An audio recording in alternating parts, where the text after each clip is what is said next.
murakoze kunamira abazize jenoside yakorewe abatutsi. Nyakubahwa Perezida wa Repubulika na Madame, mutwemerere twerekeze ku gicaniro cy'urumuri rutazima. We will now proceed to the flame of remembrance.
Nyakubahwa Perezida wa Repubulika na Madame, uru rumuri mugiye kuducanira uyu munsi ni ikimenyetso cy'ubutwari bw'Abanyarwanda. The light is a symbol of the Tujize tuva mu mwijima wa jenoside tugana imbere heza.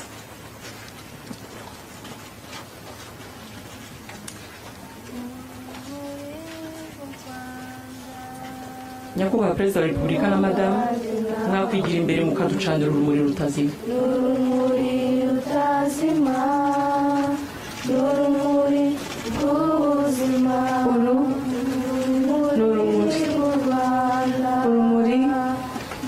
rwo kwibuka, urumuri rw'ubuzima. Nyakubahwa Perezida wa Repubulika na Madame, urumuri muducaniye ruzamara iminsi 100 hano ku rwibutso. Gahunda z'igikorwa cy'uyu munsi zigiye gukomereza ahateganyijwe. Murakoze.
Mufashe twakire Nyakubahwa Perezida wa Repubulika y'u Rwanda na Madamu.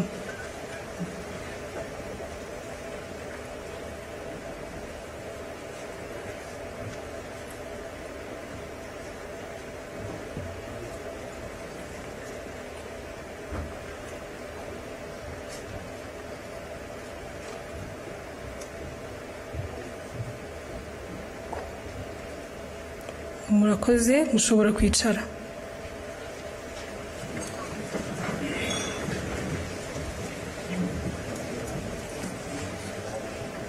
Nyakubahwa Perezida wa Repubulika na Madamu, banyacyubahiro, Banyarwanda namwe inshuti z'u Rwanda, mwaramutse. Nitwa Kwizera Urindwa Esther, ninjye gufasha kuyobora gahunda zigiye kubera hano. Kuri uyu wa 7 Mata duteranijwe hano no kwibuka ku nshuro 31 abazize jenoside yakorewe abatutsi mu Rwanda mu mwaka w'1994. Turibuka abarenga miliyoni bishwe. Kwibuka ni umwanya wo kunamira abacu bazize jenoside yakorewe abatutsi kandi tukabasubiza agaciro bambuwe. Ni umwanya kandi dusubiza amaso inyuma tukareba amateka yatugejeje muri iryo curaburindi. Munyemerere muri aka kanya duhaguruke dufate umwanya wo kwibuka abacu.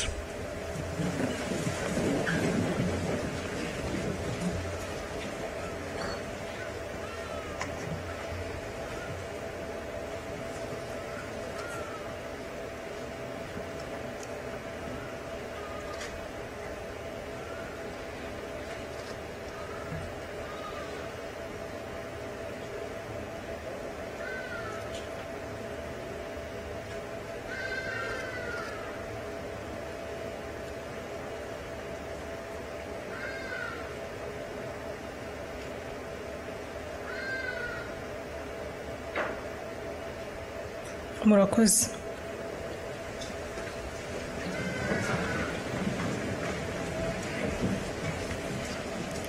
Turibuka ngo twiyubake, ngo twubake u Rwanda ruzira amacakubiri n'ivangura, twubake u Rwanda twifuza.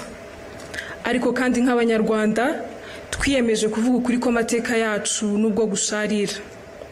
Nyakubahwa Perezida wa Repubulika na Madamu, munyemerere nakire Minisitiri w'Ubumwe bw'Abanyarwanda n'inshingano mboneragihugu Dr. Bizimana Jean Damascene atugezeho ikiganiro yaduteguriye. Umwanya n'uwanyu.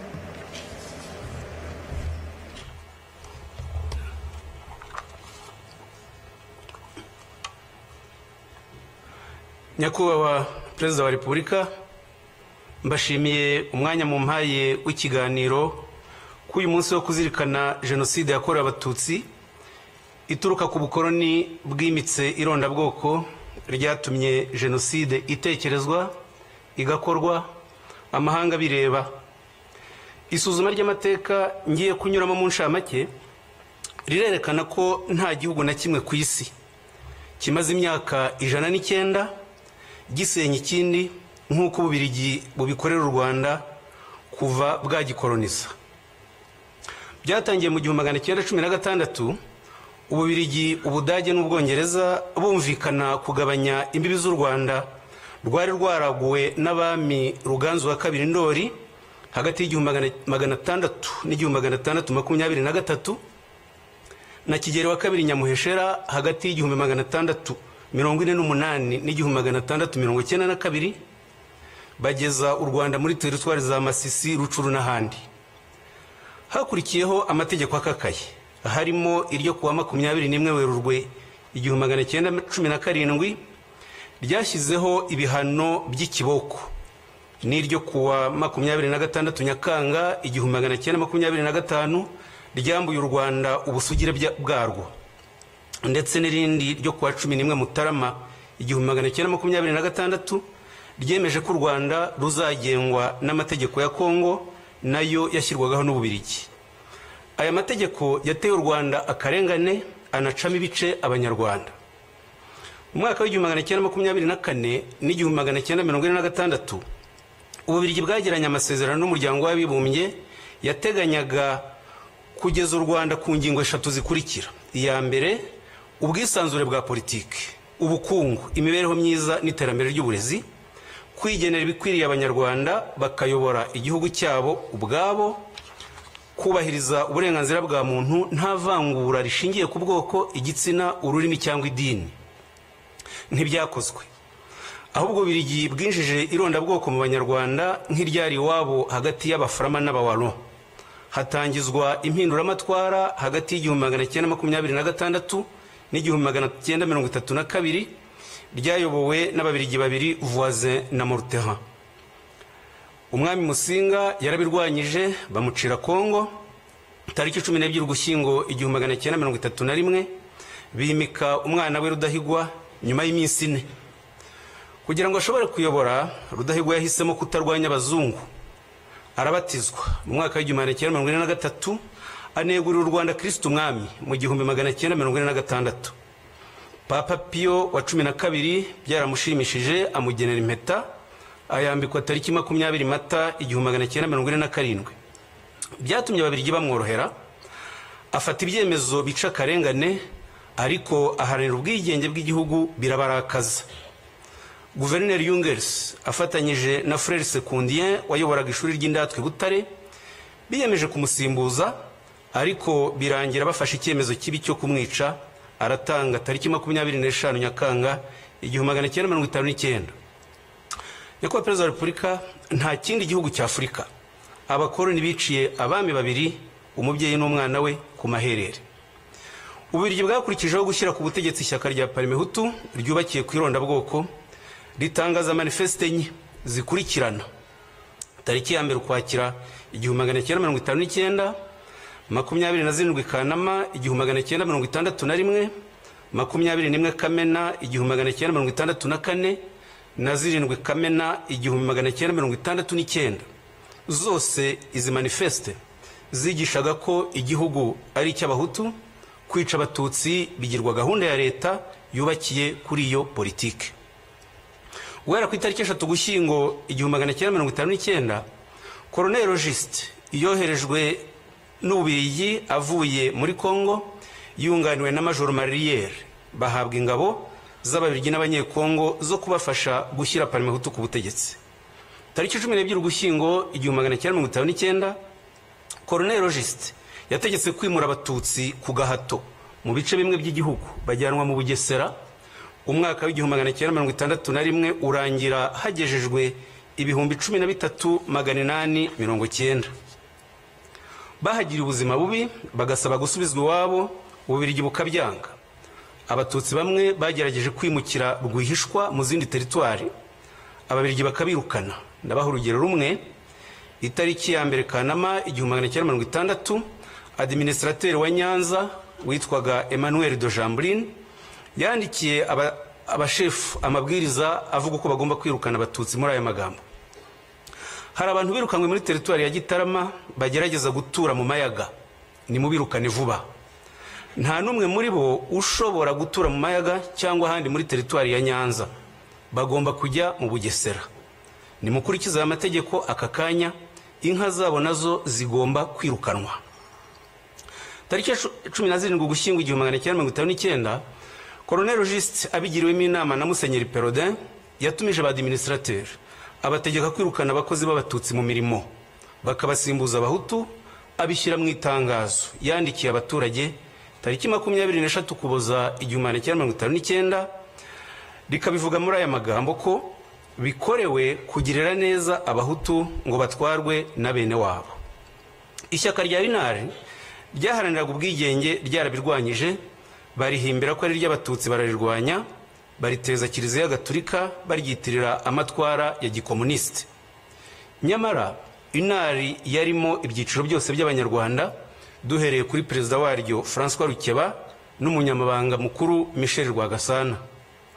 Tariki 23 Kamena 1961, Ububirigi bwashyizeho itegeko ribi rifungura abantu 2,000 bakoze ubwicanyi hagati ya 59 na 61, rikavuga ko abazafungurwa ari abakoze ibyaha bikurikira bitatu byanditse gutya: kwica no gutwika abantu bagahira mu nzu, kwica umuntu buhoro buhoro cyangwa kumukomeretsa, gutegeka gusahura cyangwa kwica.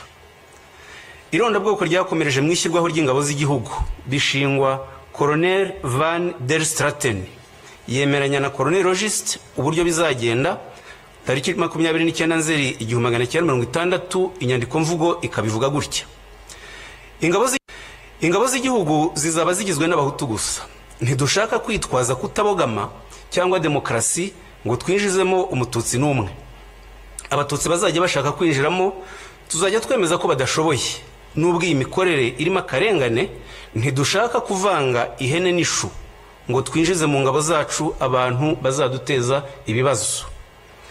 Iperereza ry'Ububirigi ryagize impungenge ku miterere y'izo ngabo, rirabyandika ku itariki 30 Mata 1961 muri aya magambo: mu Rwanda itoranwa ry'ingabo z'igihugu rikurikiza kwinjizamo abahutu bonyine. Iyo zigiye mu kazi zishyira imbere kuba ari abahutu kurusha inshingano za kinyamwuga zagombye kuranga umusirikare n'umupolisi.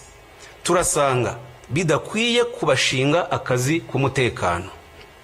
Byageze aho General witwa Document wayoboraga urwego rw'abofisiye b'Ububirigi abyandikira minisitiri w'ingabo tariki 27 Ugushyingo 1961 muri aya magambo ati gutsimbarara kuri politike yo gushinga ingabo z'u Rwanda uburinzi n'umutekano imbere mu gihugu ni ugutera ikibazo cyuko nizikora ubwicanyi Loni ishobora kuzita jenoside tuzahura n'ingorane zo gushinjwa ubufatanyacyaha.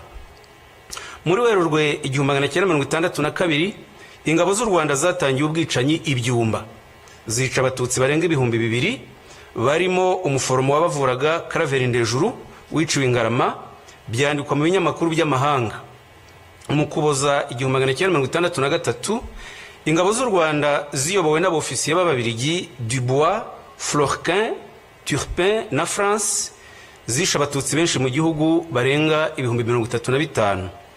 Abadiplomate, abamisiyoneri, abakozi n'itangazamakuru mpuzamahanga n'abashakashatsi bahurije kwemeza ko ari jenoside.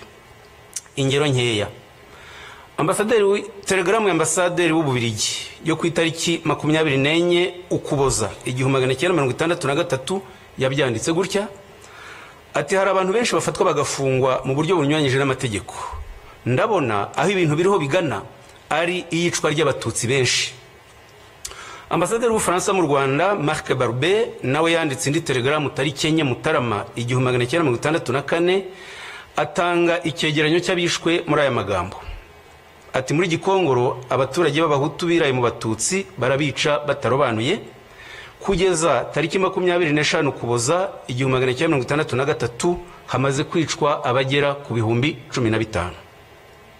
Tariki 31 Ukuboza 1963 Ambasaderi Barbe yasobanuye uko ibikorwa by'ubwicanyi byakorwaga abyandika rya ati ubutegetsi bwatangije ibikorwa byo kwica habanje ubukangurambaga mu nzego z'ubutegetsi ba prefe rimwe na rimwe baherekejwe n'umuministre woherejwe na leta bagakorana inama n'ababurugumestre bakabaha amabwiriza yo kwikiza umwanzi. Ubwicanyi bwatangijwe ku munsi mukuru wa Noheli muri 1963 ariyo mpamvu ababurokotse babuhaye izina rya Noheli y'amaraso. Ububiligi bwarikanze busohora itangazo tariki 7 Gashyantare 1964 rivuga ibi bikurikira: dukurikije ibirego bishinjwa guverinoma y'u Rwanda igihe kirageze tubinyujije muri ambasade yacu hatangwa amabwiriza ku bakozi b'Ababiligi bari mu Rwanda y'uburyo bagomba kwitwara mu bikorwa bihabera byo gutsemba abatutsi. Ubwicanyi bwafashe intera mpuzamahanga tugomba kurinda Ububiligi kuzashinjwa uruhare muri iyi jenoside. Twari muri 1963. Tariki ya 1 Nyakanga 1962 Ububiligi bwatanze ingirwa bwigenge hajyaho itegeko nshinga tariki 24 Ugushyingo 1962 ryemeza ko igihugu ari cy'abahutu. Hakurikiyeho amategeko n'amabwiriza bikumira abatutsi mu mashuri no mu mirimo bigeraho tariki 17 Mutarama 1967 Minisitiri w'Ububanyi n'Amahanga abiherewemo amabwiriza na Perezida Kayibanda, Minisitiri Lazaro Mpakaniye yandikira za ambasade n'imiryango mpuzamahanga yakoreraga mu Rwanda ababuza guha akazi abatutsi. Habyarimana afashe ubutegetsi yashyizeho itegeko nshinga tariki 20 Ukuboza 1978 ryanditswe n'Umubiligi Philippe Regency wari umujyanama we rishimangira umurongo wo gukumira abatutsi mu nzego zose. Mu Kwakira 1982 Ubugande bwirukanye impunzi z'Abanyarwanda zigeze mu Rwanda, u Rwanda narwo ruzisubiza Ubugande. Ako karengane nyuzemo mu ncamake katumye FPR ivuka itangiza urugamba rwo kubohora igihugu mu Kwakira 1990. Ububiligi, Ubufaransa na Kongo bohereje ingabo zirwanya FPR. Habyarimana asubiramo abitangariza itangazamakuru ko impunzi z'Abanyarwanda zitazataha mu mahoro. Arabivuga ku itariki ya 2 n'iya 4 Ukwakira muri aya magambo ati aho kubaha agace k'ubutaka bwacu uko kangana kose tuzemera turwane kugera kuwa nyuma. Abatutsi barashaka kugarura ubundi buhake kugira ngo bigarurire aka karere. Ntabwo twabona aho tubashyira. Nta gukomeza kwitwaza ubuhunzi bazake ubwene gihugu aho bari muri Uganda na Zaire. nibwo bazemererwa kuza mu Rwanda, nabwo igihe kigufi baje gusura bene wabo. Mu gihe cy'imyaka 4 hagati y'1990 n'1994, leta ya Habyarimana yangishije abanyarwanda FPR, iyita inyangarwanda, inkoramaraso, abanzi. Bayihimbira ko igamije gutsemba rubanda nyamwinshi. N'abategetsi bamwe b'Ububiligi n'Ubufaransa ntibafataga FPR nk'abanyarwanda. Tariki 3 Gashyantare 1991, Amiral Langsade, wari umugaba mukuru w'ingabo z'Ubufaransa akaba n'umujyanama wa Perezida Mitterrand, yamwandikiye inyandiko avuga ko FPR igizwe n'abagande b'abatutsi. Yongera kumwandikira indi nyandiko tariki 22 Mata 1991 yita FPR inyeshyamba z'abagande b'abatutsi. Iyi myumvire ni nayo yitirirwa M23 muri iki gihe, kwima rero itsinda ry'abantu uburenganzira bwo kuba iwabo bazizwe ubwoko bwabo n'icyaha kigize jenoside. Ubufaransa bwarabishyigikiye ndetse bufatanya n'Ububiligi. Ububiligi butanga imbaraga za politike ku buryo ishyaka rya IDC ryashyigikiye MRND no mu bwicanyi yakoraga. Ku matariki ya 17 na 18 Mutarama 1991, IDC yakiriye intumwa za MRND ziyobowe n'umujyanama wayo wa Perezida Habyarimana Enoch Ruhigira, zakirwa na Minisitiri w'Intebe Wilfried Martens. Umuyobozi ushinzwe politike muri IDC, Alain de Brouwer, yarabimushimiye mu ibaruwa yo ku itariki 28 Mutarama 1991, anandikira Minisitiri w'Ububanyi n'Amahanga Marc Eiskens amusaba gufatanya bakarwanya FPR inkotanyi. MRND yashyizeho abahuzabikorwa b'iyi gahunda, Karwera Mutwe Esperantia na Ferdinand Nahimana Muzi wabaye ruharwa mu itegurwa rya jenoside no mu buyobozi bwa RTRM. Tariki 12 Werurwe 1993, umunyamabanga mukuru wa IDC André Louis yanditse ashyigikira ijambo Leo Mugesera yavuze rihamagarira kwica abatutsi ku Kabaya. Tariki 21 Mutarama 1993, André Louis yagiye mu Bufaransa kubonana n'abayobozi b'ishyaka rya Perezida Mitterrand, bumvikana gushyigikira MRND mu buryo bwose. Babikoraga bafite ibimenyetso byose ku itegurwa rya jenoside ryakorwaga na Habyarimana na leta ye. Hagati y'itariki 19 Mutarama na 11 Werurwe 1994, Lieutenant Nice wari ushinzwe iperereza mu ngabo z'Ububiligi za Minuar yanditse raporo 29 agaragaza itegurwa rya jenoside ntibyabujije Ububiligi tariki 2 Gashyantare 1994 kwirukana umwamikazi Rosalia Gicanda wivurizagayo, arataha yicwa tariki 20 Mata 1994. Ntibyanababujije gutererana abatutsi bari babahungiyeho muri Eto Kicukiro tariki 11 Mata 1994. Muri Nyakanga 1994, bamwe mu badepite b'Ababiligi bakoreye ubutumwa i Goma na Bukavu, babonana na guverinoma n'ingabo zakoze jenoside, babagira inama yo gushyiraho guverinoma ikorera mu buhungiro n'ishyaka rya politike, babishyira mu nyandiko bise ibigenga itahuka ryihuse ry'impunzi z'abanyarwanda. Iyi nyandiko yatangajwe tariki 20 Ukwakira 1994, ikaba ariyo ikomokaho FDLR y'iki gihe ikomeje ubwicanyi mu karere ku bufatanya na leta ya Kongo n'ingabo zayo. Nyamara guhera mu mwaka w'ibihumbi 2000, umuryango w'abibumbye wafatiye FDLR ibyemezo birenga 40 bitegeka ibihugu kuyirandura burundu. Ni nayo MONUSCO yahawe inshingano yo kuyirandura, ariko ntibikora, nk'uko Minuar Yunamir muri 1993 na 1994 itabujije jenoside mu Rwanda. Umuryango w'ibihugu by'i Burayi nawe wafashe ibyemezo byo kurandura FDLR. Nk'icyo ku itariki 10 Mutarama 2008 n'itariki 8 Ukuboza 2010. N'umuryango wa Afurika yunze ubumwe wafashe ibyemezo nk'ibi, nk'icyo ku itariki 10 Mutarama 2005 mu nama y'abakuru b'ibihugu yateraniye i Libreville muri Gabon.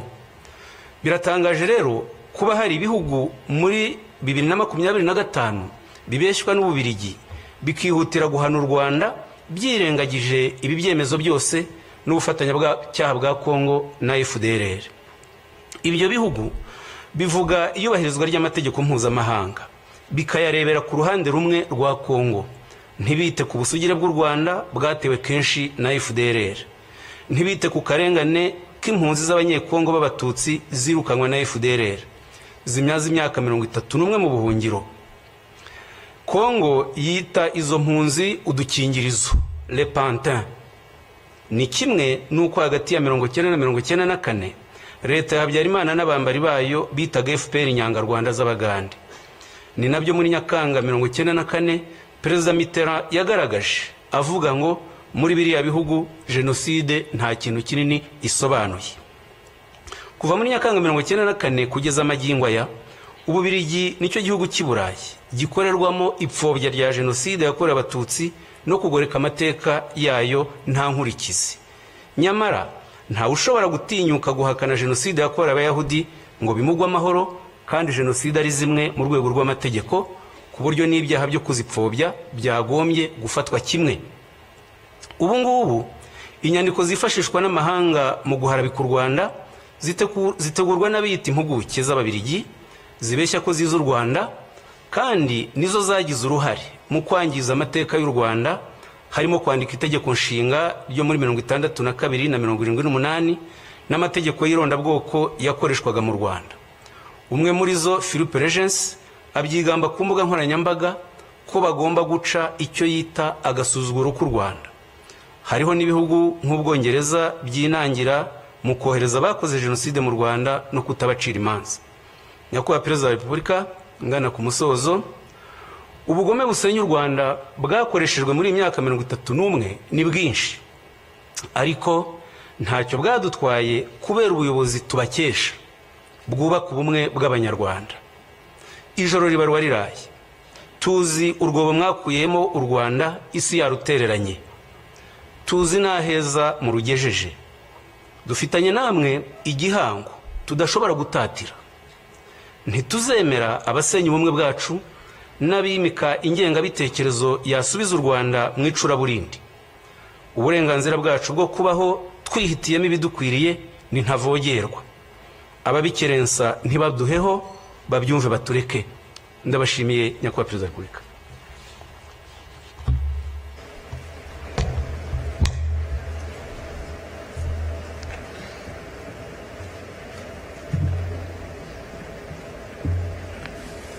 Murakoze cyane Minisita kubw'ikiganiro mutugejejeho ku mateka ya jenoside yakorewe abatutsi.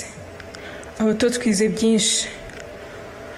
Kumva amateka y'ibyabaye tubiguye n'abari bahari bituma turushaho gusobanukirwa, kandi tukamenya ukuri nyako, bityo bigatuma tumenya aho duhera turwanya ingengabitekerezo ya jenoside n'igisa nayo cyose. Nyakubahwa Perezida wa Repubulika, munyemerere nakira umwe mu barokotse jenoside yakorewe abatutsi atugezeho ubuhamya bwe. Umwanya n'uwanyu.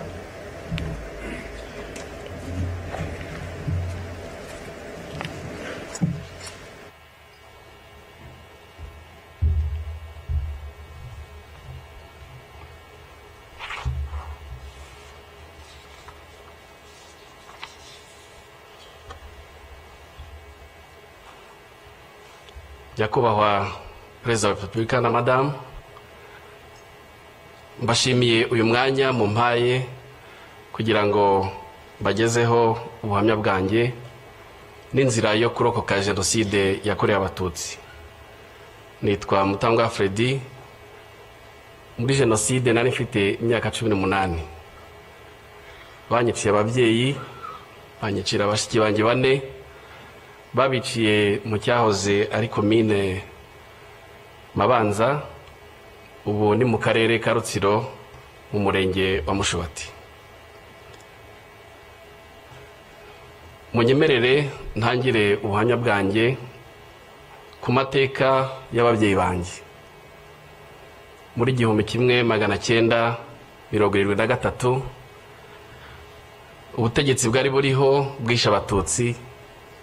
Abanyeshuri ndetse n'abakozi b'abatutsi barameneshejwe mu kazi kabo. Data nawe wakoraga muri Caritas hano i Kigali nawe yarameneshejwe. gusa yagize amahirwe ahungira mu gihugu cy'u Burundi.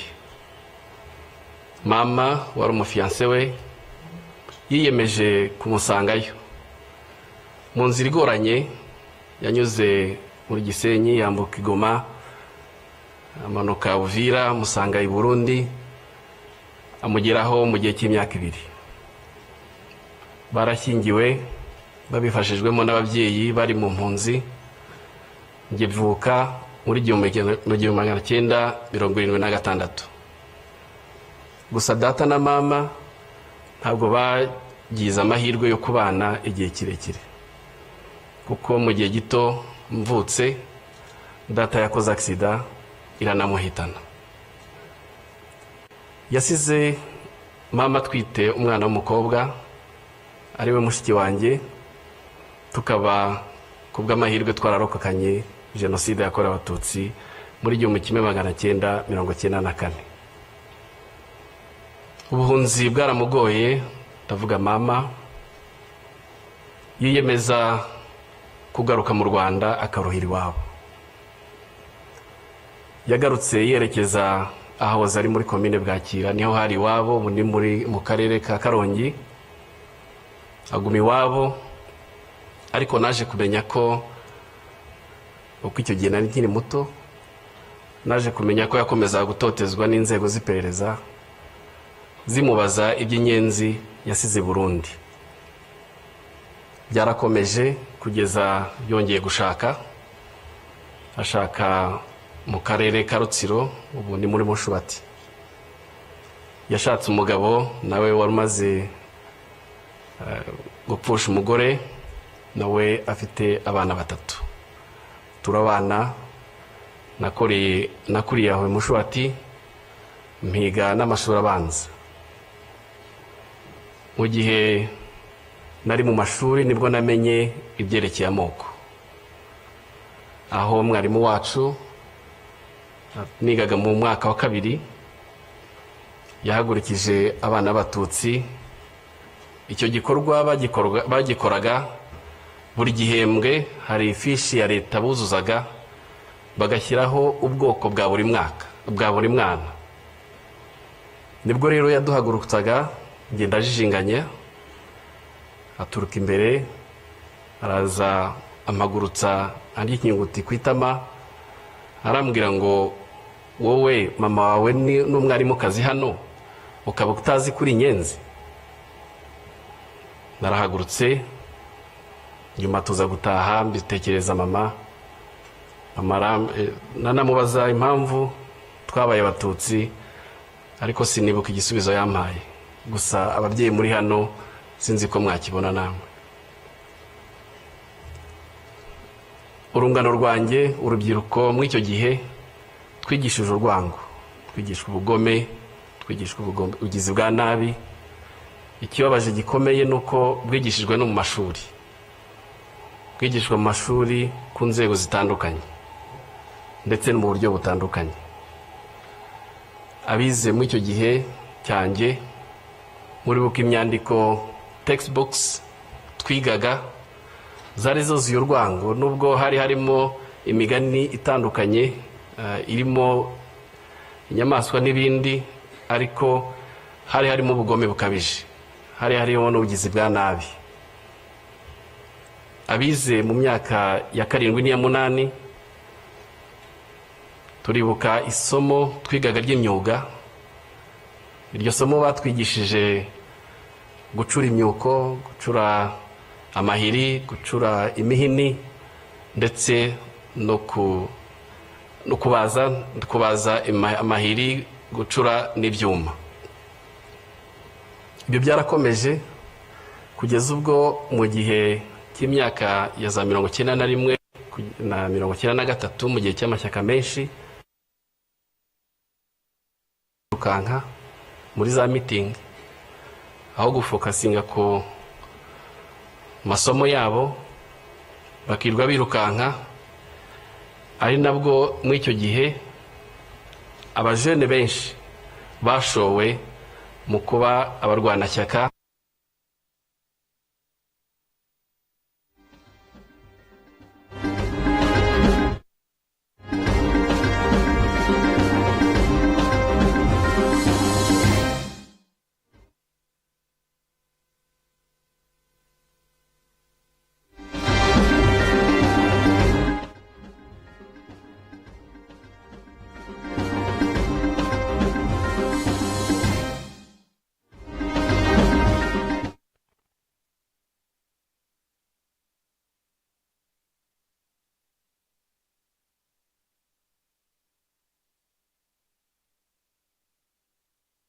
ya leta yari yatanze batubwira ngo abantu bose bagume mu ngo zabo, harimo n'indirimbo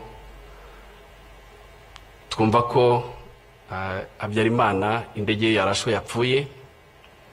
Twabyutse tutazi icyo dukora, gusa twakoze inama ntoya mu rugo. Ababyeyi banjye bansaba ko nerekeza imushubati hari kuri paruwase. Ndambuka aho ngaho imushubati hari hatuye abarimu benshi b'abatutsi. Ababyeyi banjye bansaba kujya kubaza niba bo bafite icyo bakora. Naragiye mpura nabo, sanga abantu bose bamanjiriwe, sanga batazi icyo bakora, ariko nsanga harimo abatangiye gufunga ibintu kugira ngo bajye kuri komine Mabanza, kuko bari batangiye kubirwa ko ariho bashobora kurindirwa. Naragarutse ngeze iwacu nsanga huzuye interamwe nyinshi, huzuye interamwe zitaga imihembezo. Izo interamwe zari zaje iwacu zije gusaba amafaranga n'icyo kurya, ariko zari zihageze zimaze kwica umututsi wapfuye mu gace k'iwacu bwa mbere witwaga Rwandekwe. Ninjira mu rugo iwacu, mama mbonye arambwira ati bimeze gute? Ndabwira nti bagiye kujya kuri komine Mabanza. Arambwira ati mwana wanjye ntabwo turibona ko tugenda kuko twagoswe. Nuko arambwira ngo mwana wanjye ugomba kujya kwihisha. Arambwira ati ubanze ujye kwihisha ku mukecuru witwa Kankindi twari duturanye. Ndagenda, nyuma y'igihe gitoya Kankindi anjyana ku nshuti yanjye yitwaga Pierre, twiganaga mu mwaka twiganye muri primaire. Narahagumye, nizo ntayiramwe zakomeje gutera mu gihe cy'iminsi 6. Buri mugoroba mama yazaga kundeba akampumuriza, akambwira ko bakiriho. Ku itariki ya 13 z'ukwezi kwa 4 mama yaje kundeba nimugoroba, ariko aza yahindutse, nkabona mu maso handitse pe. Araza turicarana, anzanira amatunda yari yeze ku rugo rw'iwacu. Arambwira ati mwana wanjye reka twicarane dusangire. Ndatangira, ariko mukanya andeba mu maso, arambwira ati mwana wanjye nurokoka uzaba umugabo. Nta kindi yambwiye. Hashize akanya yarahagurutse aragenda, ati ngiye kureba abandi. Nukuri yarazi icyo avuga, kuko ibitero byari byariyongeye iwacu, kuko ku itariki ya 14 mu gitondo z'ukwezi kwa 4 uwari burumesire wa Mabanza witwaga Bagirishema Inyasi cyaje kumbabaza nuko urukiko rwa Arusha rwamugize umwere ubu ngubu yibereye mu Bufaransa. Yaje iwacu aravuga ati abwira interahamwe zari ziraho n'izindi zakomeza gutera, arabwira ati mukureho umwanda. Nko mu gihe cya 5 nibwo interahamwe zikoranije, izo zitwa imihembezo, zaturutse ahitwa Mukunini n'ahitwa Gafumba, ubwo naho mu karere k'iwacu, zose zikoranira iwacu. Abiwacu rero bari barimo bakwira imishwaro, buri muntu ashaka kwirwanaho ngo ajye gushaka aho yisha. Bakomeje rero barabahiga, baza kubakusanya, nanjye baramvumburaho narindi, duhurira mu gahinga. Hanyuma naje kugira amahirwe, sinzi umuntu mu baturage yatereye ijwi hejuru aravuga ngo Dorothea yari mama, yashatse hano ashaka abana 2 kandi bari baturutse i Burundi. Abo bana bashobora kuba ari abarundi.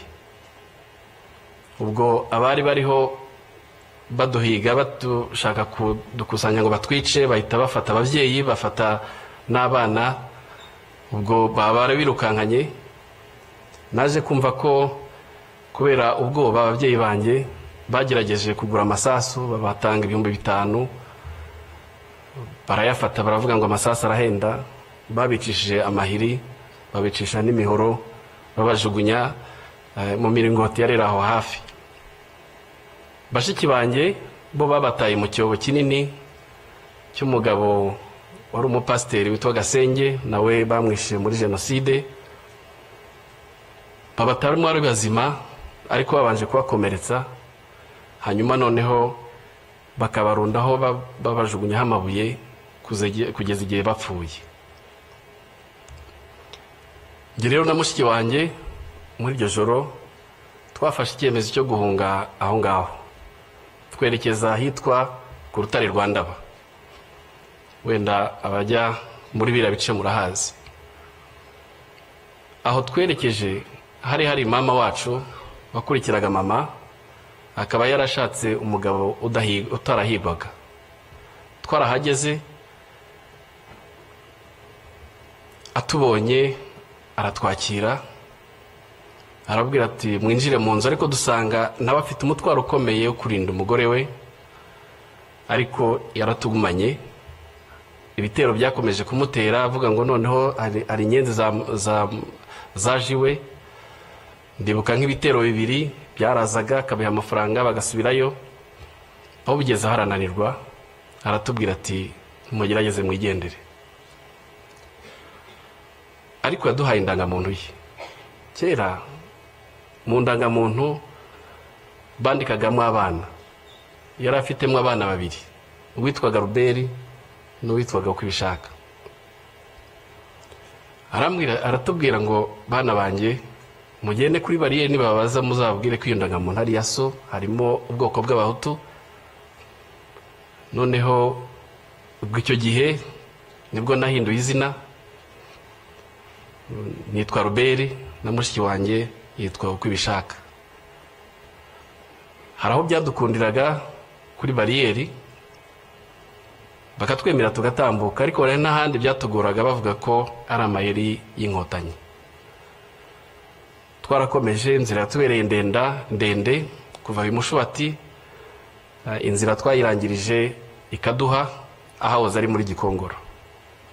Twarabaye tubana mu mpunzi, tubana n'impunzi zari ziturutse i Kigali, tubana n'impunzi zari ziturutse i Gitarama, ndetse n'abanyeshuri bigaga ku ishuri rya Yave ryari hariya ikaduha.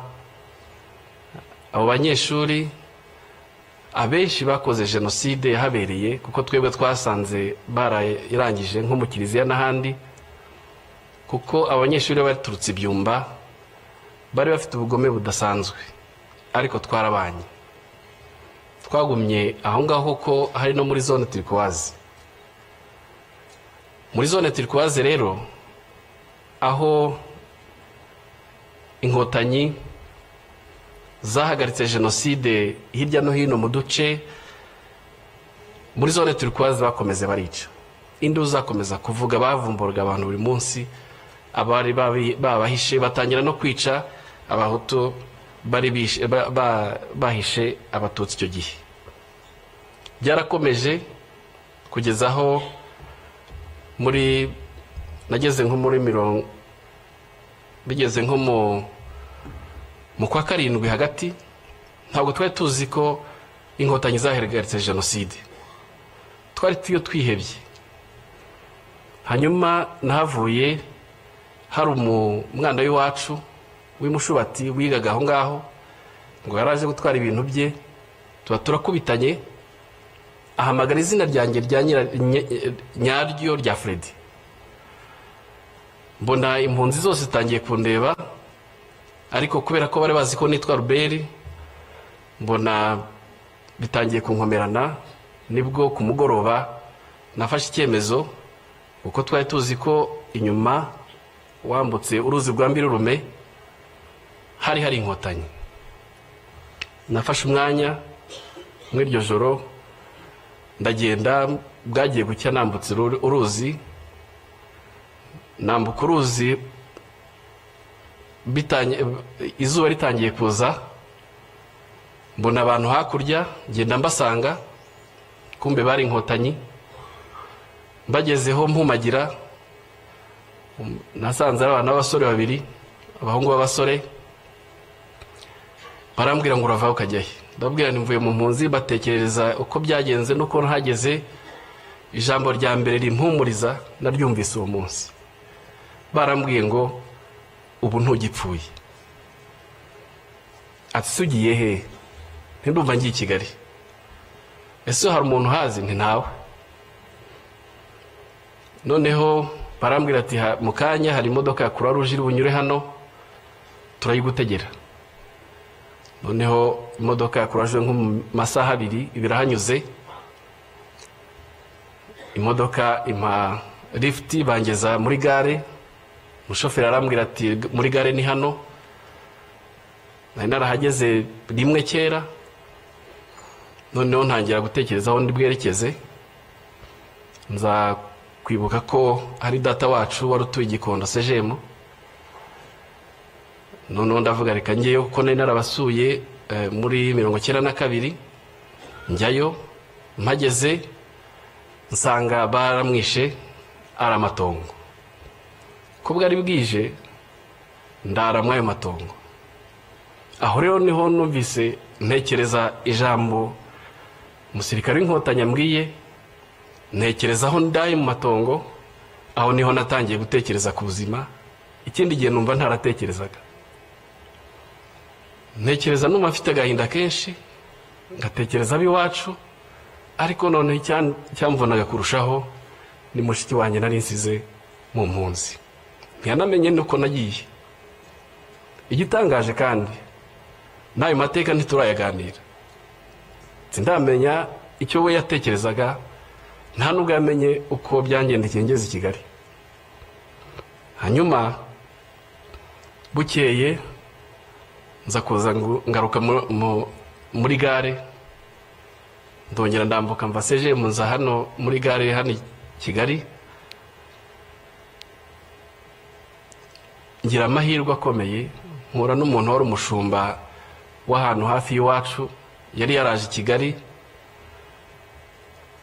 arambwira arampobera turahoberana ntiwararokotse ati nararokotse arambwira ati hari abahungu b'imushubati ngwino nkwereka ahantu nabo barokotse ngwino nkwereka aho bari ndagenda ndarayo turahoberana turishima noneho ningiye wabwiye amateka y'iwabo kuko ngewe jenoside yabaye ariho ndi kuko bari baraje i Kigali batazi uko bagenze ese runaka yarapfuye ese runaka yarapfuye ngenda mbabwira mbatekerereza kuko nari nzi ko uko byagenze hanyuma rero naje kugira amahirwe mpura na data wacu wari warahungiye Burundi ahungutse arancumbikira ubuzima butangira gutyo ariko yaraturanye n'umusirikare witwaga Mutabazi yari umukapiteni niko yambwiye ndagera mutekerereza uko nasize mushiki wanjye mu mpunzi arambwira ati nyina akora nk'inkotanyi ati mu mpunzi tawhano ni nko kuva he ndahagana he ndamutekerereza buke mu gitondo aramfata anjyana aho ngaho ni nawe wamfashije kugira ngo mushiki wanjye ashobore kuva mu mpunzi hariya nawe muzana i Kigali kuri yo byari igitangaza kongera kumbona hanyuma rero nyakubahwa Perezida wa Repubulika ndagira ngo mbashimire inkotanyi zatubwiye kubaho tubaho inkotanyi zaduhaye icyizere cyo kubaho kandi turiho muri icyo gihe mushiki wanjye akimara kuboneka nibwo natekereje gusubira mu ishuri kuko nacyo shimira leta y'ubumwe yagiyeho icyo gihe yuko yagerageje gushyira ibintu mu buryo amashuri aratangira nongera kumva yuko ishuri ry'iwacu aho narigaga Kirinda hongeye gutangira nsubirayo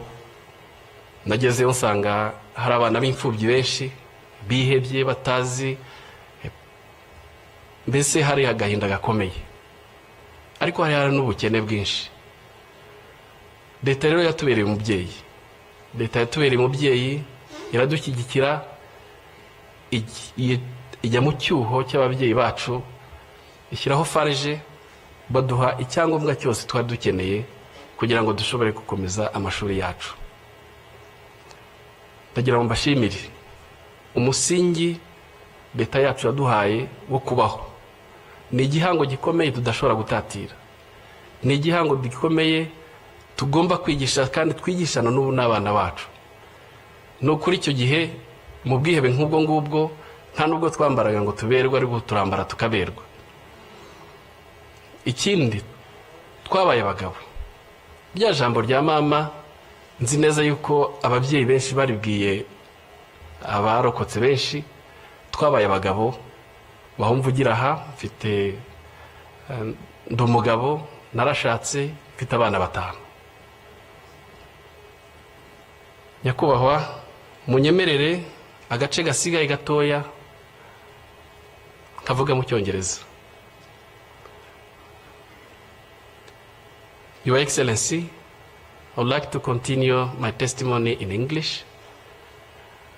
I want to share my testimony, but also my experience of working here at Kigali Genocide Memorial. And I want to share with you what this memorial means for me. This memorial has been more than a workplace. It's my home. It's a home for me. Working here has transformed me deeply.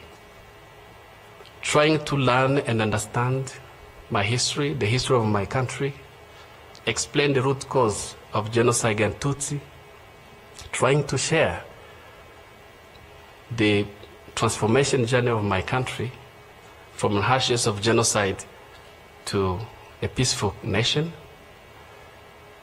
It has been a very positive journey for me.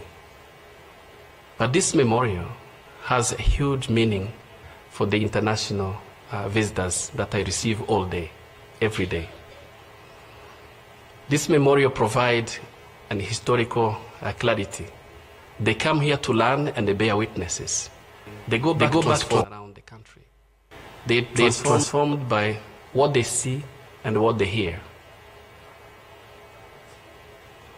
They take these stories, our stories, the stories of genocide, the stories of reconstruction, across the borders and through generations.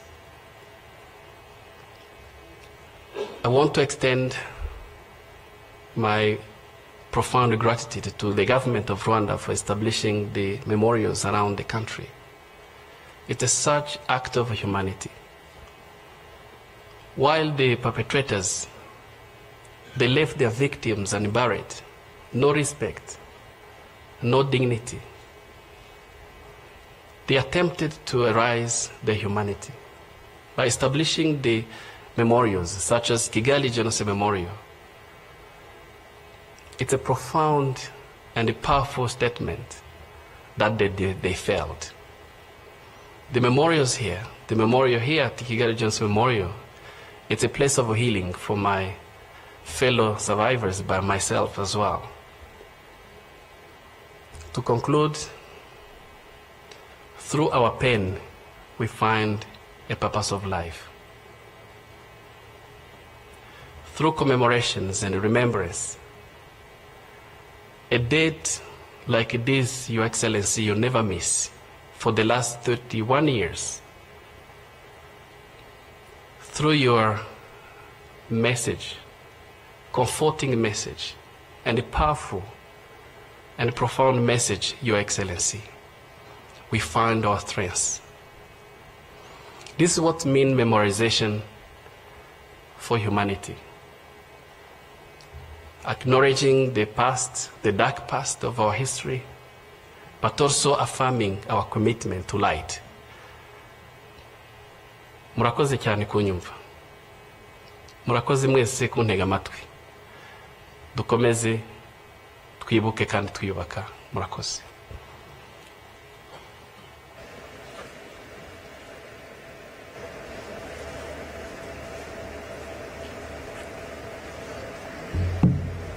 Murakoze cyane Mutangwa Freddy kudusangiza urugendo rwanyu. ni koko twabasabye byinshi ariko ubuhamya nk'ubu butwereka ko inzira yo kwiyubaka no kudaheranwa ishoboka. Murakoze kandi mukomere cyane. Muri aka kanya reka twakire ishuri rya Nyundo ritugezeho indirimbo ryaduteguriye ijyanye n'ibihe. Murakoze.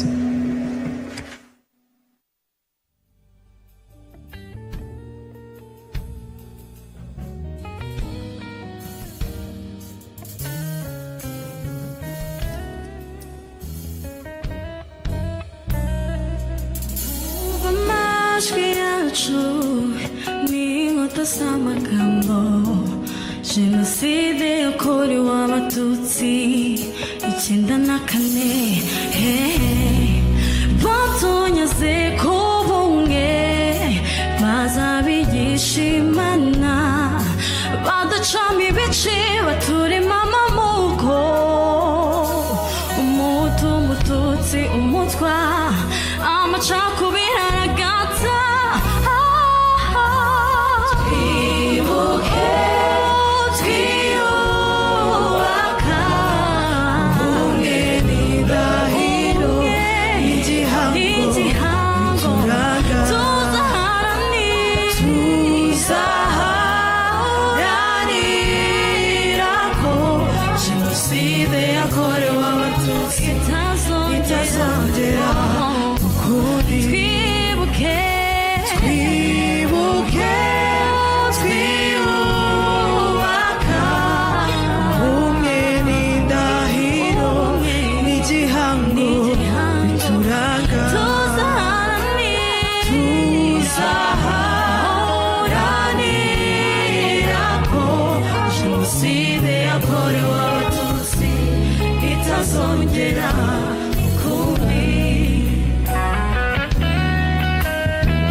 urukundo niryo banga ubumwe bwacu nizo mbaraga twageze kuri byinshi tubigezaho na leta y'ubumwe amateka azandikwa ku butaka bwacu mu rurimi rwacu tuzashinga icumu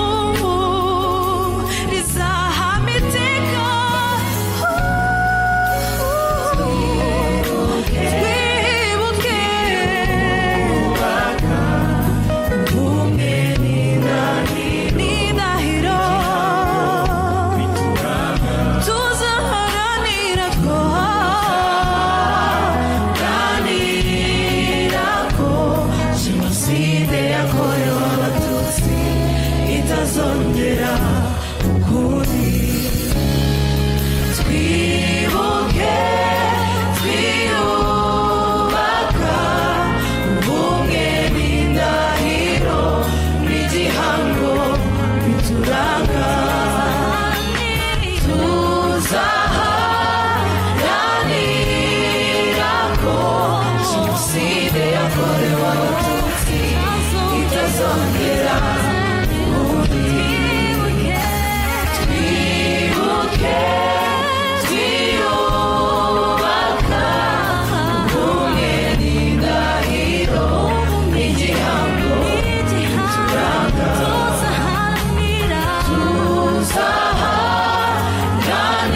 abaririmbyi barakoze cyane. Nyakubahwa Perezida wa Repubulika, abari hano twese n'abadukurikiye hirya no hino, dutegereje ubutumwa mwatugeneye uyu munsi. Umwanya n'uwanyu.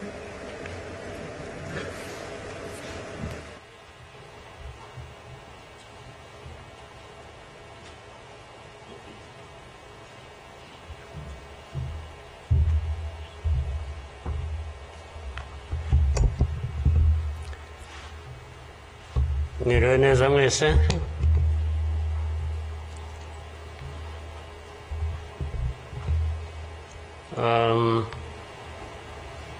Ngira ngo biroroshye wenda kugira aho mpera.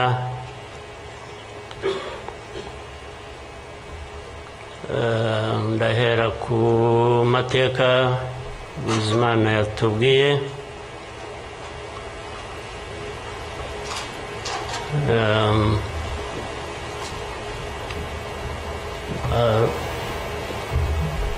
Arambuye, afite ibimenyetso ashingiyeho,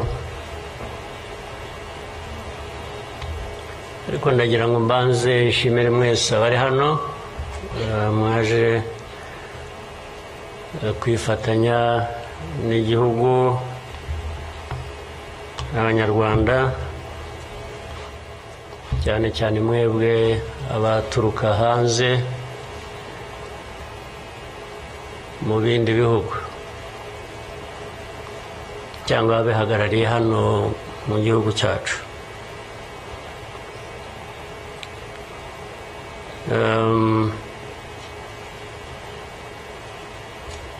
Ndabashimira kuko kenshi ko dusigaye tubibona ko bisigaye biri.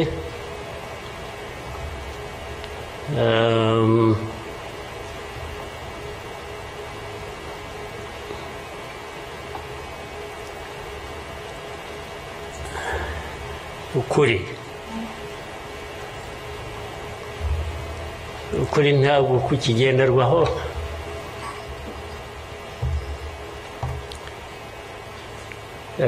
Ni nacyo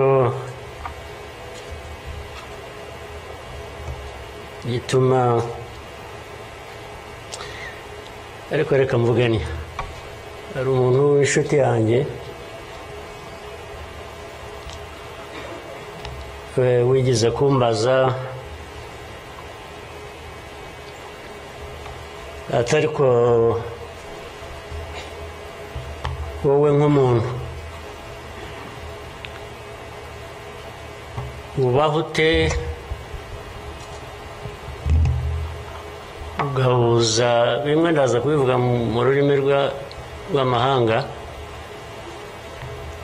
arambaza tubaho ute ugahuza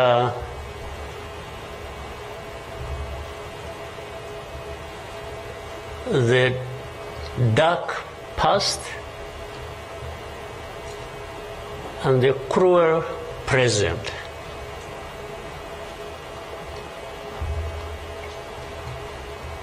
But how do you manage that?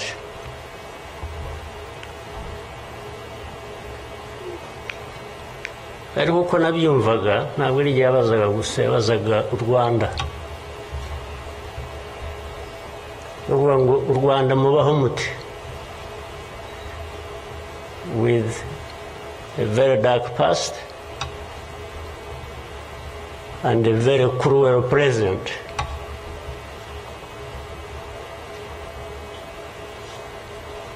Icyo namushubije nuko from the beginning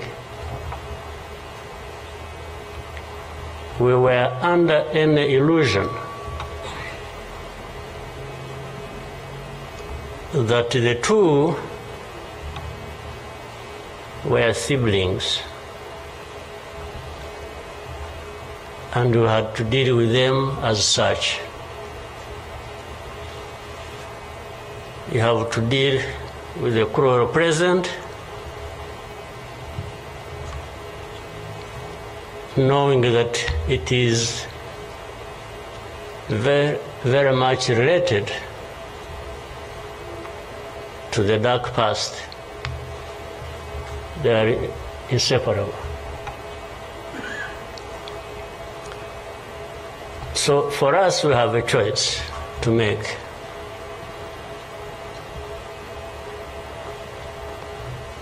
You are either crushed in between and you stop existing, or you stand up and fight.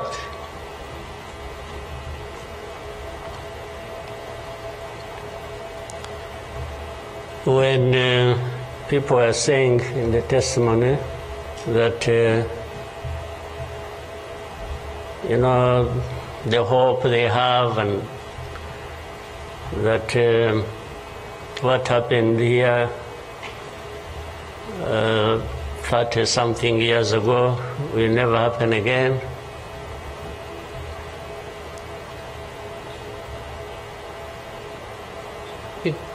It won't be because of those who were responsible for that dark past. Will not try again, or are not even trying now again. It will not happen again just because there will be people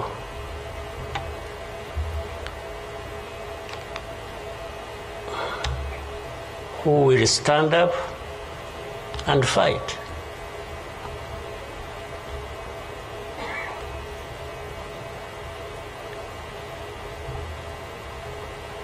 It's not because there are fewer people who wish to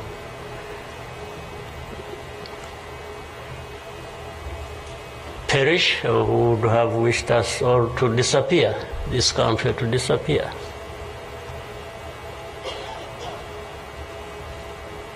But how can people accept that? How can people not stand up and fight? Because anyway, well, there is a risk you may die when you stand up to fight. But if you don't, it's a sure thing you are going to die.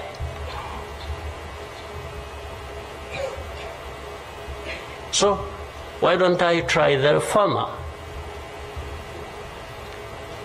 Why don't I try to stand up and fight with the chance that you might survive and live on your life as you want it, instead of giving up and you let people treat you as if for you to live, it's a favor that they are going to do for you. Why?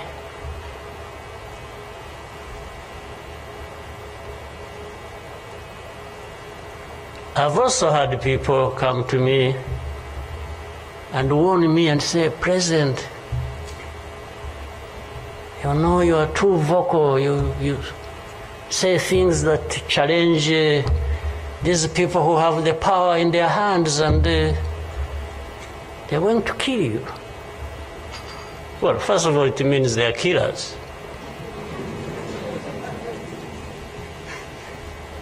But my answer to them is, you know what?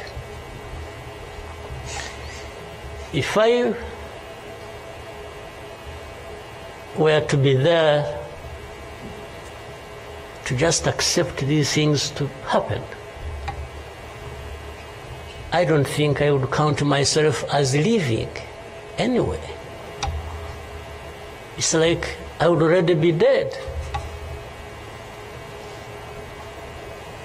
To live a life of lies, of pretense,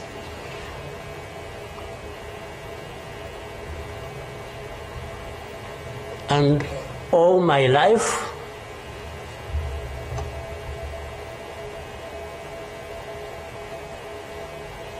to somebody else,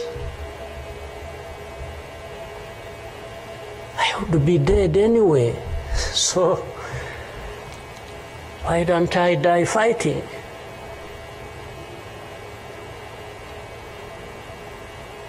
So you Rwandans, why don't you die fighting?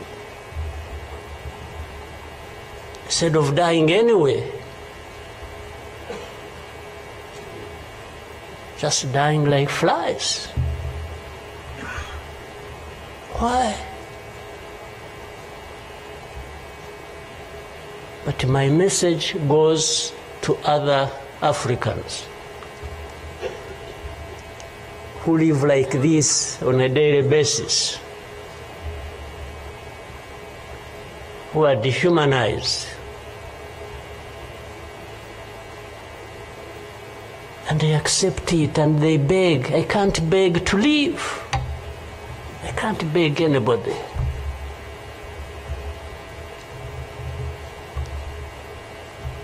We will fight. If I lose, I lose. But there is a chance. There is a chance, a significant chance, that if you stand up and fight, you will live. And you will have lived a dignified life that you deserve, that anybody else deserves. So these people who are there to the UN, they are there to these Western capitals, they are everywhere, they are just saying, Rwanda. This small country, this Rwanda. I mean, you see, when you are talking about Rwanda and ganging up together against Rwanda, you think it's some country that is, I don't know. Then when I remember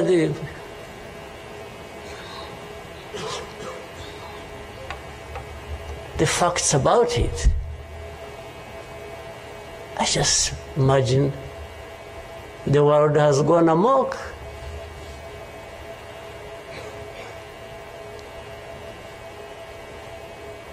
But in the midst of all that, we have to live. We have to live our lives, we have to fight for that, we have to live the way we want. And I tell anybody to his face to go to hell. If anyone comes around and thinks they can, they come and say, hey, we're going to sanction you. To what? Go to hell. Just go to hell.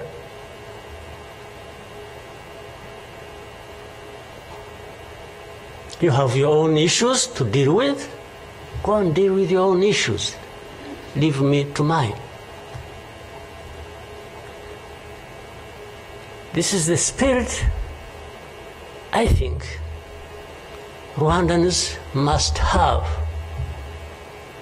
in their daily lives. So my worry is not about how powerful these people are that come down upon us and throw anything at us. I'm never worried about that. I worry about one thing, which has lived on for centuries. It's for Rwandans. It's for Africans who sit back and find nothing wrong with accepting to be treated like that. That's my only worry. When can Rwandans, when can Africans refuse to be mistreated like this? To be told they have no value, to be told that their lives have to be lived as a result of a favor they are being done by somebody else. What a shame for people to accept that even for a moment. You must not accept it. You must get up and fight for yourself.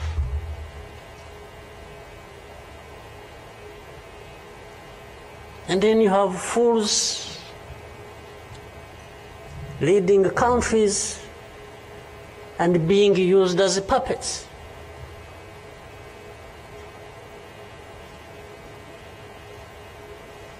And they are stealing from their own resources, which they should be putting to the good use of their own people and develop them. They just put everything to their own use, find billionaires in a sea of poverty, millions of people going hungry, and their leaders, billionaires, money that has been stolen from the resources of these people, and these are the ones received in Western capitals and praised, and when, Rwanda is being crucified literally at the UN and everywhere, these are the ones who show up and everybody is doing their bidding.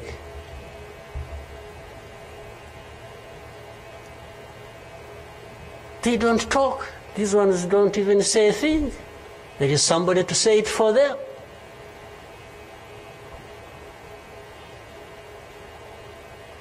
They don't say a thing. Even in meetings where solutions are being thought about and crafted and so on, they are absent because somebody else is there. They are addressed there. When their name comes up, they say, no. You see, I see it on a daily basis. Somebody has agents, orders them, pays them to go everywhere preaching hate speech, killing people in broad daylight, setting fire on these people, burning in broad daylight. And when it comes up for discussion, they say, no, it's not this one. No. You see, some other people, we look for them.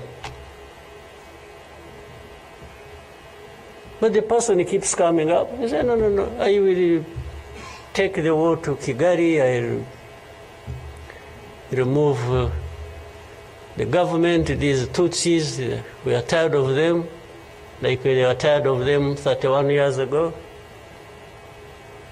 Here. And it's okay. These wonderful people, these powerful people who tell us what to do and what not to do, they are okay with that. They are fine with that.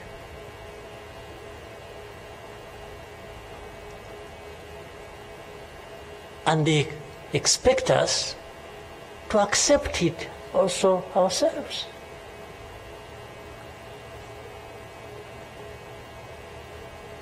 In broad daylight.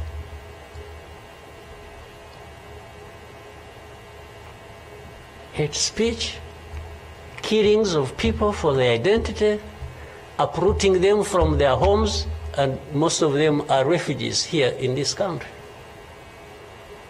We have 125,000 people as refugees who have been living in camps, uprooted from their homes in Eastern Congo. And then these powerful, good people come here and pick 1, 2, 3, another day 5, if there are many, to go and settle them in those beautiful countries of theirs. And they leave the majority here. And they expect us to be thankful that that's a huge gesture of generosity. First of all, they take them knowing that these are actually refugees from a neighboring country. They don't take them as Rwandans. They take them as refugees from Congo. Only that they are taking very few. They are not, I wish they could take all of them. Those who wish to go and resettle them. So the rest becomes my problem. So what they have to do is cleanse Eastern Congo of all these people, bring them to Rwanda, take to your countries those you want, few, very few, not even 0.1%, and the rest should remain Rwanda's problem. Because after all, these ones are Tutsis like Kagame. That's a simple conclusion.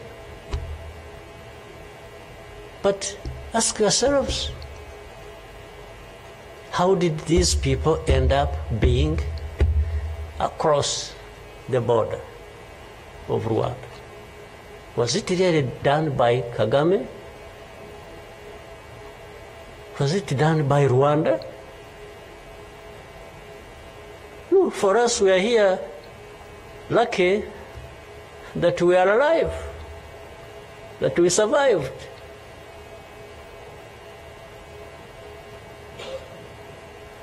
So,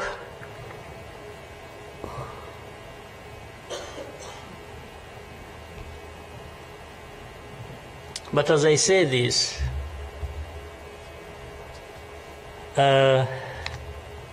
even for my sanity and the country's sanity, we have sometimes to just try to do things differently. Meaning, if you want to be helpful, if you want us to be partners,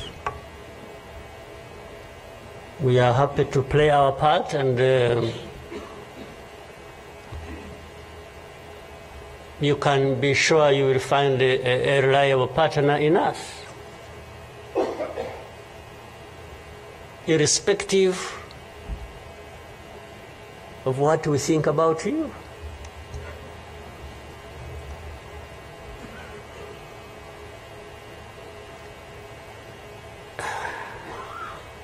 You know,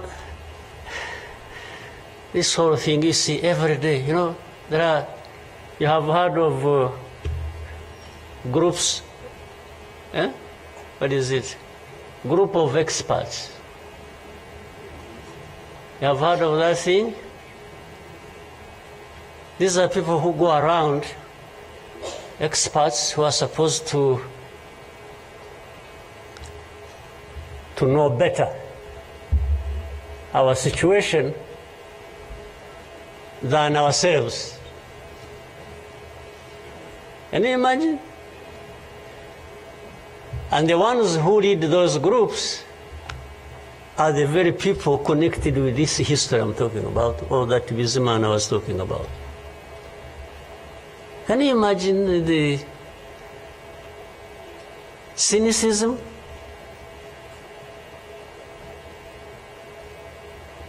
And this expert comes to me and asks me, but this. So the whole thing about genocide, this ideology that has killed millions of people, has been turned into a problem of minerals. It's okay. Let's imagine it's a problem of minerals now. Was it a problem of minerals in 1994? Which minerals were we fighting for here? Just imagine.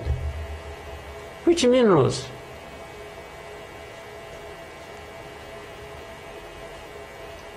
Second, if it were to be minerals, how many are actually fighting for these minerals in those places? Assuming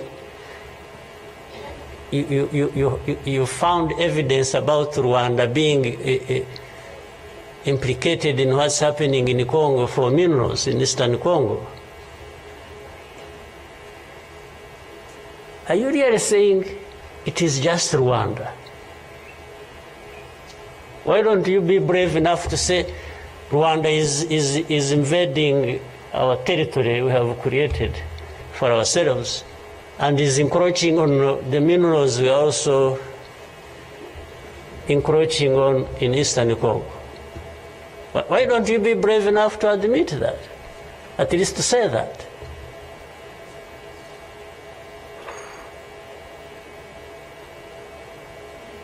Minerals? If what is the allegations, if these allegations were true, you know what? Rwanda would be as rich as you are, those who make the accusations. Would not be needing your money at all. Which you give us nothing and you come and beat us up for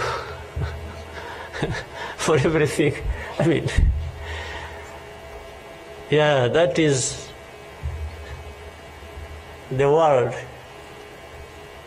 between the dark past and the cruel present.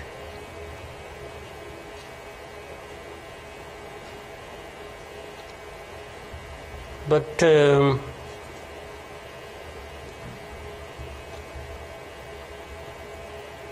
what didn't kill us and finish us 21 years ago has hardened us, has prepared us for the bad things that will always come anytime these people want and wish. Honestly, I want to assure you, we will not die not fighting like last time. And fighting does not involve invading anybody's territory, does not involve going after something that is not ours. Fighting, I mean, is if you find us here and want to treat us the way you want that you have seen in the past, I just want to assure you, you will not succeed. You will not succeed. I think I beg all these Rwandans, we should be itching for a fight with anybody who wants to come here and turn things upside down. And I think there are many who are ready to join for that. But for our friends, our partners, please don't misunderstand us, don't mistreat us. We have had enough of it. Take it somewhere else. Take it somewhere else. You know, this Bizimana who was telling you this whole history, by the Bizimana, if you could compile that and distribute it to our friends and all of us. I actually want a copy of what you... But I think you should give our friends and others, they need to... Much as in the cruel present, facts don't matter, evidence doesn't matter, the truth doesn't matter. What matters is what pleases you on any day, and doesn't matter what facts about others. But and I was saying this because this man made another presentation another time that involved the same people he was talking about. And the next day, from embassies, people came to him, threatening him. Yeah. You know, they even, they're so foolishly brave to just, you know, they went to him. And I think another message went through Foreign Affairs. It's like this man who is saying this, and he was not saying it is not true, but he was saying no for daring to say it, even if it is the truth. Yes, they threatened him, and they even started threatening he will not get a visa to travel to some places, face to face, like that. Somebody from the embassy threatening our minister. Of course, I can't blame them that, given this history we have had, that from the embassy they even think they are above the minister. Yeah. He just come and say, you dare say this. He wasn't saying, this is contrary to the truth or evidence we have. Why did you present lies? No. He was just saying, whether lies or truth, you shouldn't have said it. That is the cruel present we live in, but we must confront it. And we will. We shall. No question about it. I've also told people that anyway, for us we are in a sort of not bad position, because the worst has already happened to us. I don't think anything worse will happen, ever. So those who are scared, fearful of anything, I just want to console you in some way, if you may, that actually the worst has already passed. When we lost the people during that time, the young man was giving a testimony about. Do you think anything like that would ever happen again? I don't think so.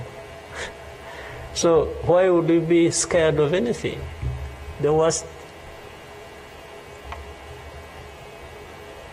The hurricane came and we took cover and things, and it has passed. And we rebuilt. rebuild our strength of all kinds. I don't think there is any other hurricane that will come and sweep across the country, destroying everything. I don't think so. So, and this day always reminds us of some of the things that I ignored and the facts that remember the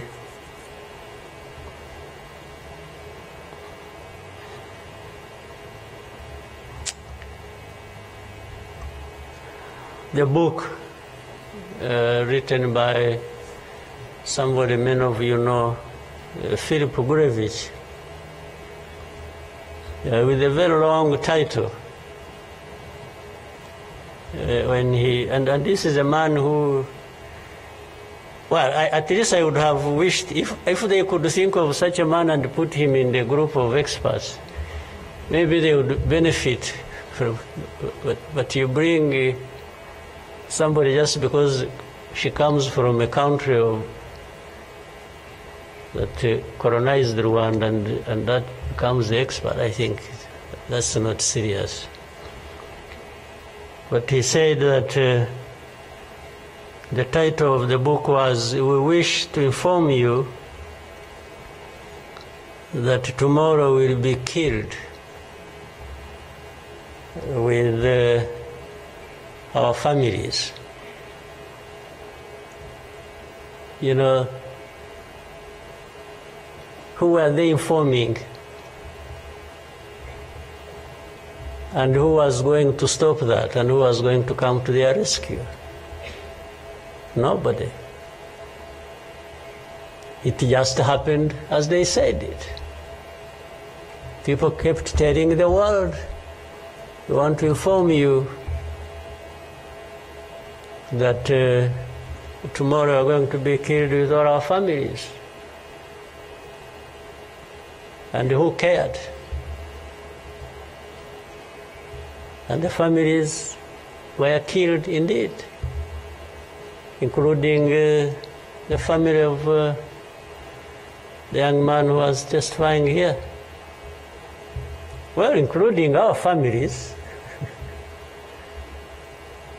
those of us standing here who have been demonized every single day about our history. The history where there is a force that always has been attempting to turn victims into perpetrators. So these people who give testimonies and say what happened to them, they are actually now perpetrators. They are no longer victims. So the cynicism I was talking about of what happens in this world is that these very people who barely survived and who lost everything else and their families are now the victims, the perpetrators, no longer victims. That's what the world wants to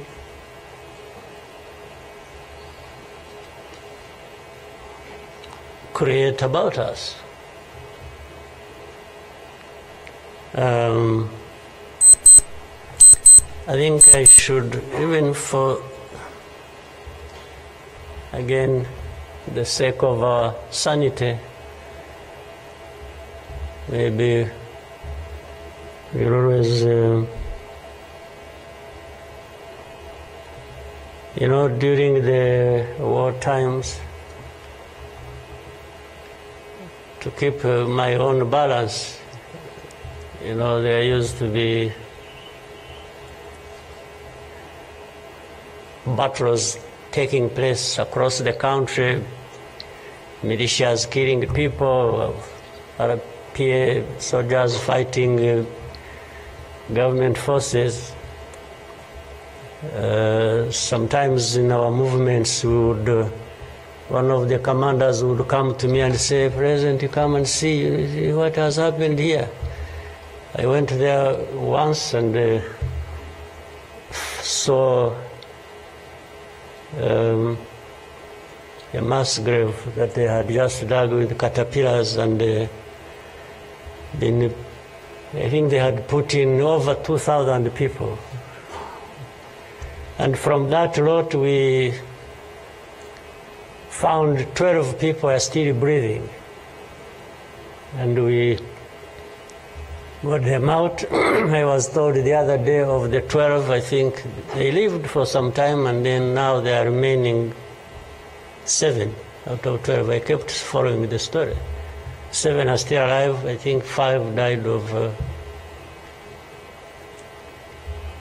But from that moment,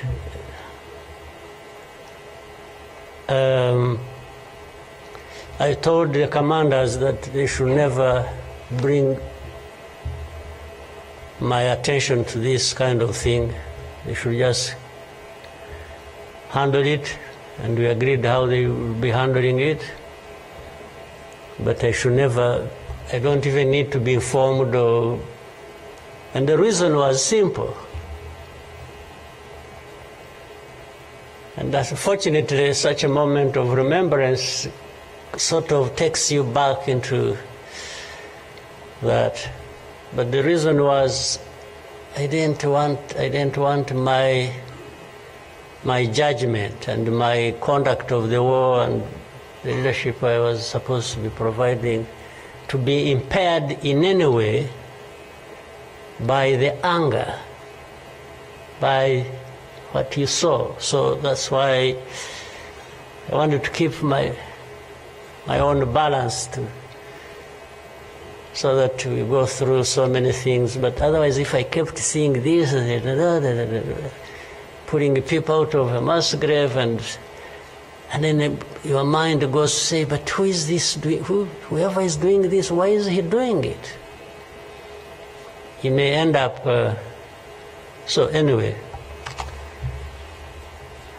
let me.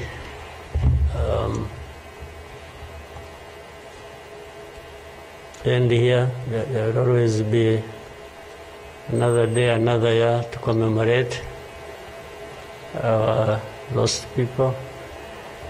But for Rwandans, I beg you,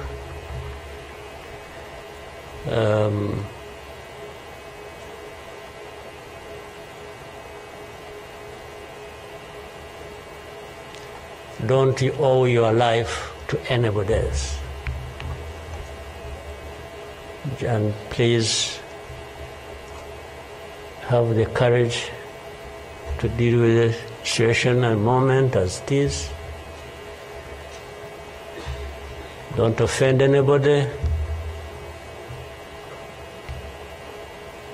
but always fight for what is yours. Don't allow anybody else to dictate to you how you should live your life, because the moment you accept it, that is the day you have lost your life. God bless you.